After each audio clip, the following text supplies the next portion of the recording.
The coffee is still warm in your hand, but you can't taste it anymore. You'd woken with intention today. Small, quiet promises made to yourself in the mirror while the city was still dark. Today would be different. Today you'd hold the line. You'd chosen your clothes carefully, answered your emails with precision, even smiled at the barista when you didn't have to. The morning had weight. It had shape. Then 12 words from a colleague's mouth, delivered with that particular kind of casual cruelty people mistake for honesty, and the architecture of your day collapsed. Not shouted words, not even particularly inventive ones. Just that tone, bored contempt wrapped in a question you weren't meant to answer. You'd felt it land in your chest like a stone dropped into still water, the ripples spreading outward, disturbing everything they touched. Now you sit at your desk, staring at a screen that might as well be showing static. The document you were working on, the one that mattered an hour ago, has become a wall of meaningless symbols. Your jaw aches from clenching. Your shoulders have migrated up toward your ears without permission. The coffee tastes like nothing because you're not really here anymore. You're 3 desks away, replaying the moment, writing better responses, sharper comebacks, explanations they'd actually understand if they weren't so determined to misunderstand. The fluorescent lights hum their indifferent song. Someone laughs in the break room. Your phone vibrates with a notification you don't check. The world continues its rotation, oblivious to the small civil war happening behind your eyes.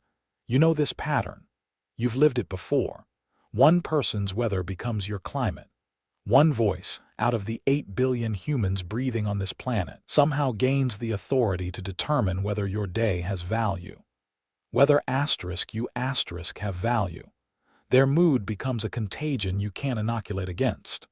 Their words become stones you carry in your pockets, growing heavier with each hour, until the simple act of existing feels like wading through deep water. And the worst part, the part that sits in your stomach like spoiled food, is how willingly you hand over this power.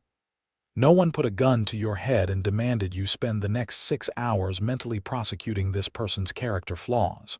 No one forced you to construct elaborate scenarios where you finally say the perfect thing that makes them truly see what they've done. You did this. You're doing this.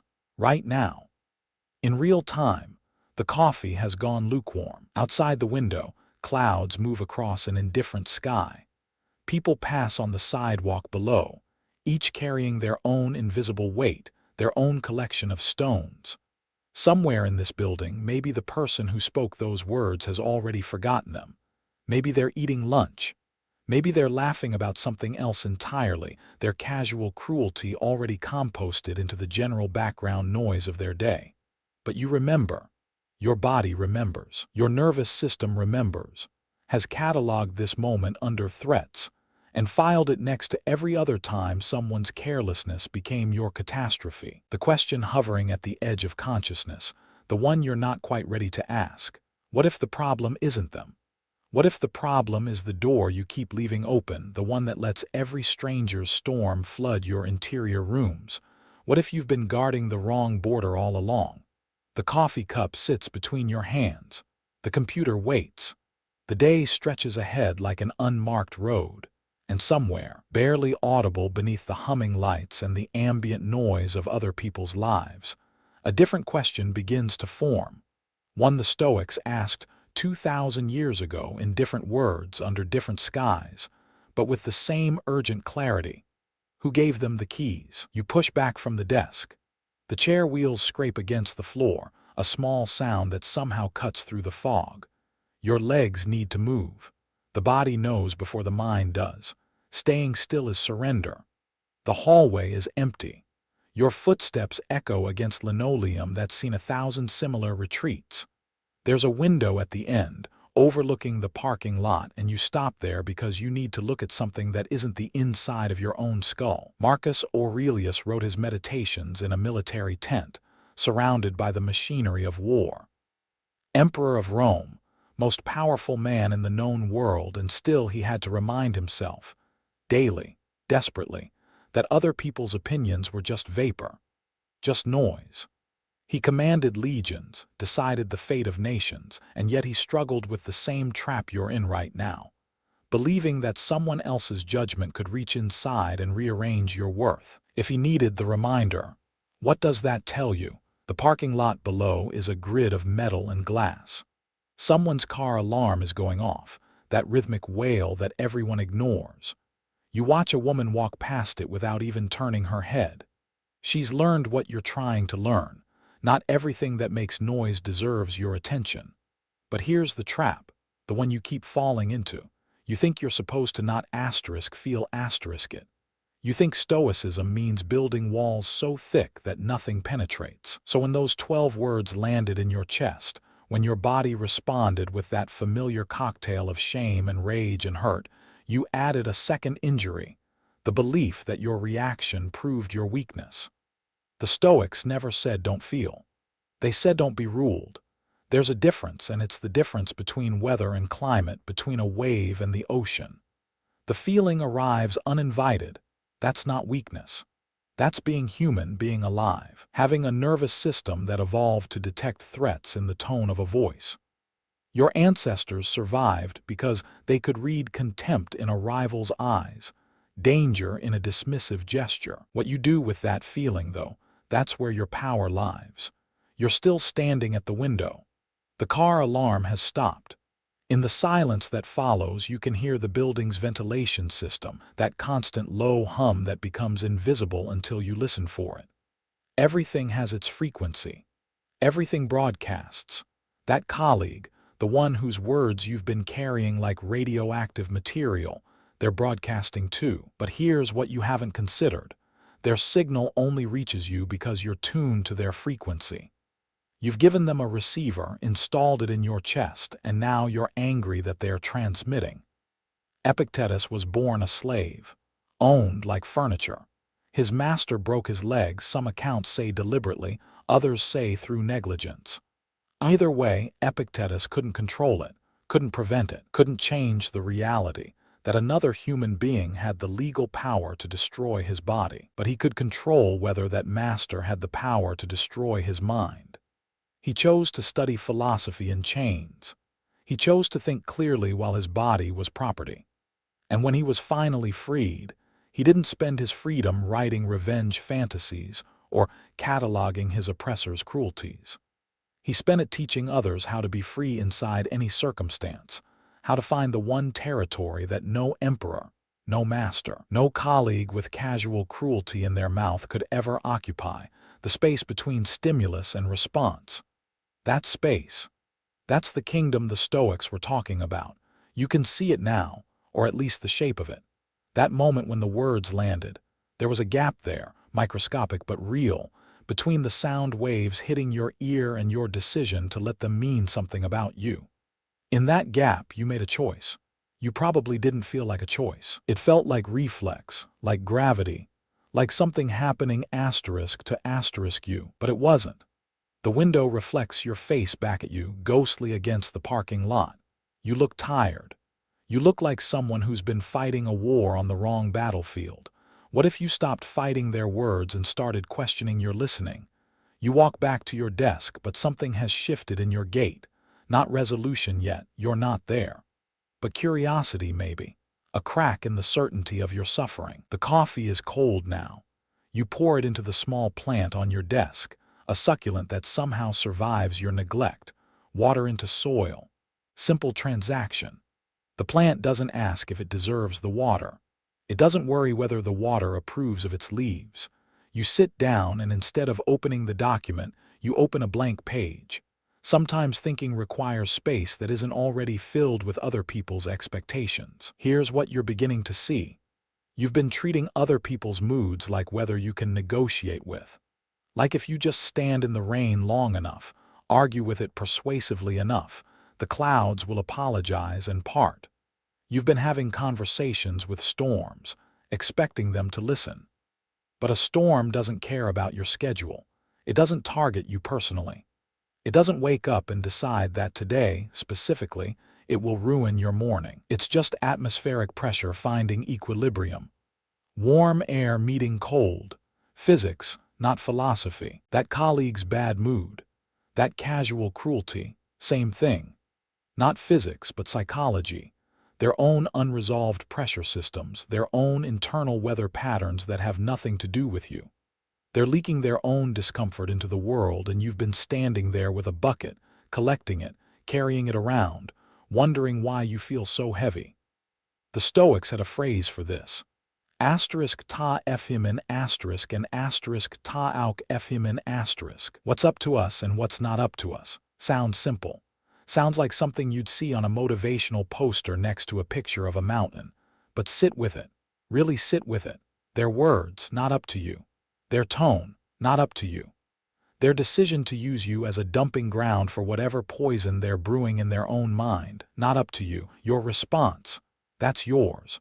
That space between their transmission and your reception, that belongs to you completely. You type this on the blank page. They handed me a stone. I picked it up. I'm still holding it. Why? The office sounds continue their ambient drone. Someone's on a phone call, voice muffled through walls. The printer whirs to life, spits out paper, goes silent again. Life continuing, indifferent to your revelation or lack thereof. But here's where it gets uncomfortable. If their behavior isn't actually the problem, if the problem is your reception, your choice to pick up the stone, then you have to give up something precious. You have to give up the story where you're the victim of their toxicity. You have to give up the narrative where your bad day is their fault, where your stolen peace is evidence of their crime. This doesn't mean they're not toxic. They might be, probably are, but their toxicity is their problem, their weight to carry. It only becomes yours when you reach out and take it from them. Imagine if you didn't. Imagine if their harsh words hit the air between you and just fell, landed on the ground like rain on pavement, and you kept walking, dry under the umbrella of your own discernment. Not because you're enlightened, not because you've transcended human emotion, but because you've finally understood the simple mechanics of it. They can broadcast whatever frequency they want. You control the receiver. Seneca wrote letters to his friend Lucilius, and in one he said something that sounds harsh until you understand it.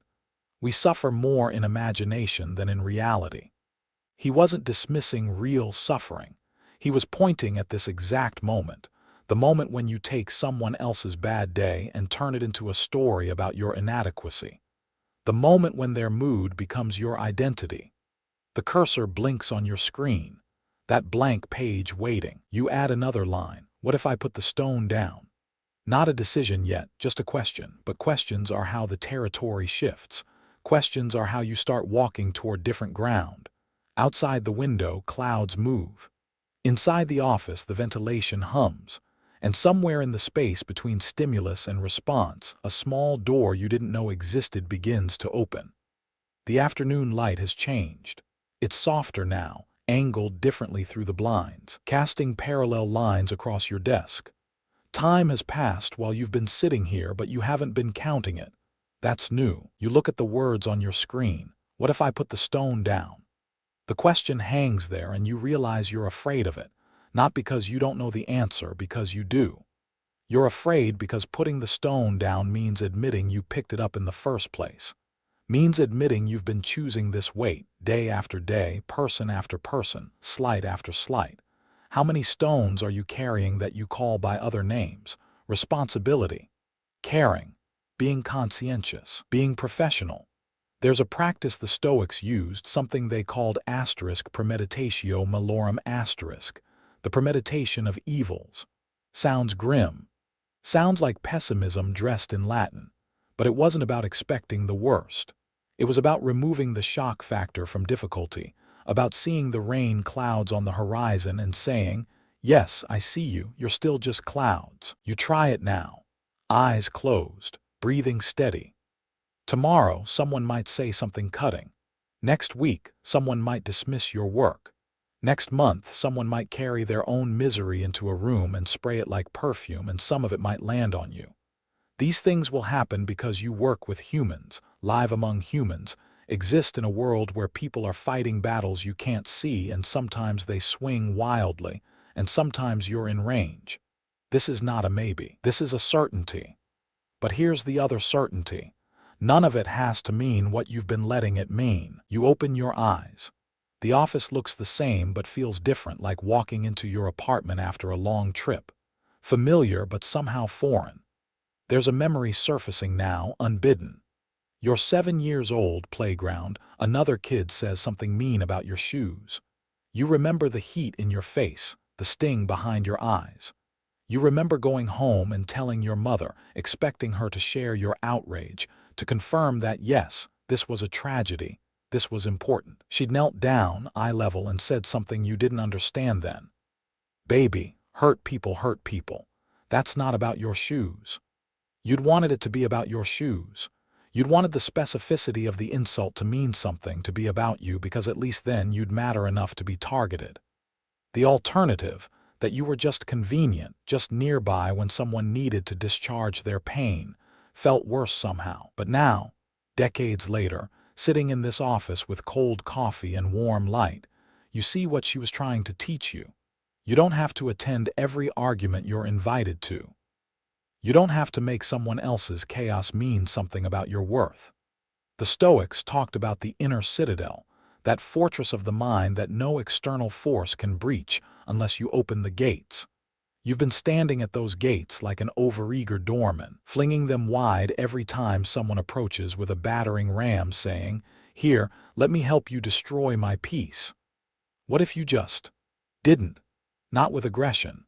Not with walls so thick you become numb to everything, but with discernment, with the quiet strength of someone who knows the difference between an open heart and an unguarded one. You can be compassionate without being a dumping ground.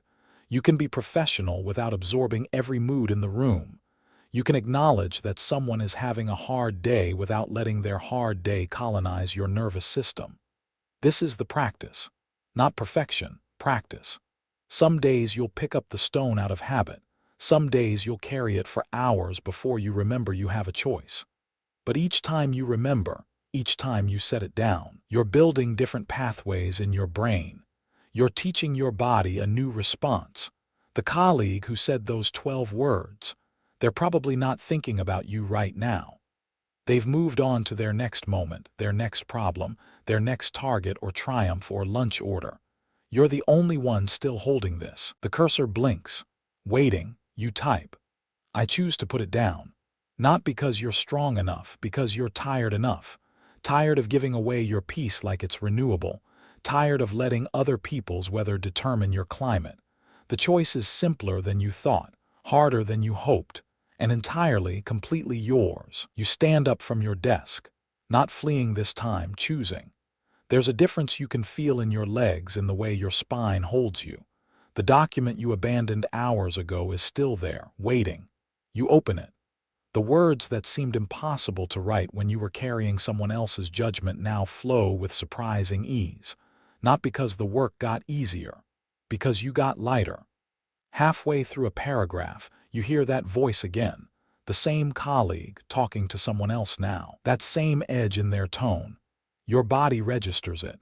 Old habit, old alarm system. Your shoulders start their familiar climb toward your ears. But then, and this is the moment, this is what the Stoics promised, you notice. You catch yourself in the act of picking up the stone, and in that noticing there's space, just a breath's worth, just enough. You let your shoulders drop. Deliberately, consciously, the voice continues in the background, but it's background now. Ambient sound. Someone else's weather system moving through, and you're not standing in it. You're under your own roof, in your own shelter, and the rain can fall all at once out there. This is the secret they don't tell you about Stoicism. It's not about becoming invulnerable. It's about becoming conscious. It's about catching yourself before the old pattern completes itself. Sometimes you'll catch it immediately. Sometimes 3 hours later. Sometimes next week when you suddenly realize you've been carrying something that isn't yours. But each time you catch it, you're free. Even if just for a moment. Even if you pick the stone up again tomorrow. Because now you know it's a choice. Now you know where your power actually lies. The afternoon is fading into evening. The office is emptying. You save your work, good work, work you're satisfied with, work that got done despite the morning's turbulence. Or maybe because of it. Maybe you needed to learn this lesson today. Maybe the universe is less cruel than you thought, just more patient, waiting for you to finally see what's always been true. You pack your bag. The colleague who spoke those 12 words passes your desk, doesn't look at you, lost in their own weather. You feel something unexpected, not forgiveness, not yet, but something close. Compassion, maybe. Recognition. They're carrying stones too, everyone is. The difference is whether you know you're carrying them. Marcus Aurelius in his tent, writing by lamplight while his empire slowly crumbled. Epictetus, teaching philosophy with a broken leg and a free mind. Seneca, writing letters about peace while Rome burned around him. They weren't superhuman. They struggled. They forgot. They picked up stones they'd sworn they'd left behind, but they kept practicing, kept returning to the simple, difficult truth. You can't control the world, but you can control your relationship to it. You can't stop people from broadcasting their pain, but you can choose which signals you amplify. Outside, the sky is doing that thing it does, turning colors it has no name for, purple and orange and something in between. You stand at the window one last time, your reflection faint against the dying light. Tomorrow someone might say something harsh. Next week someone might try to hand you their chaos.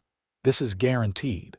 But here's what else is guaranteed: that space between their offering and your acceptance. That microscopic kingdom where your freedom lives. The question isn't whether you'll be tested. The question is whether you'll remember in that moment that you have keys to your own peace, and no one, no colleague, no stranger, no voice in the dark can take them unless you hand them over. You pick up your bag, you walk toward the door. Behind you, the office settles into its evening quiet. Ahead, the parking lot, the drive home, the rest of your life. And in your chest, where that stone used to sit, there's just breathe now, just space. Just the quiet strength of someone who finally understands. The weather doesn't ask permission, but you decide whether to stand in the rain. You step outside, the air is cool, the sky is vast, and you are, at last, unshakable.